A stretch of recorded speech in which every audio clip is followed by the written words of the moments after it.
আমি ব্যথা পাচ্ছি না। তোমাকে যে কি বলে ধন্যবাদ দিব ছোট্ট বন্ধু। না না, আমাকে ধন্যবাদ দিয়ে ছোট করো না। আমি আমার মানবিকতার দিক দিয়ে তোমাকে বাঁচিয়েছি। এবার আমি বাড়িতে চলে যাই, ঠিক আছে? এই কথা বলে টিং টিং বাড়িতে চলে যায়। এভাবেই সেই দিনটি কেটে যায়। আর বনের মধ্যে রাত নামার সাথে সাথে ঝড় বৃষ্টির গতি আরো অনেক বেড়ে যায়। সেই ঝড়ে টিং টিং আর টুকির পুরনো আমলের ঘরটা খড়কুটোর মতো ভেঙে পড়ে যায়। হাই হাই, আমাদের কি সর্বনাশ হলো! দিদি, এই দিদি, এবার আমরা কি করবো রে?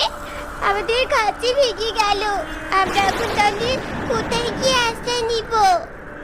বোন, তুই চিন্তা করিস না। চল, আমরা বনের পাখিদের ঘরে যাই সাহায্য চাওয়ার জন্য।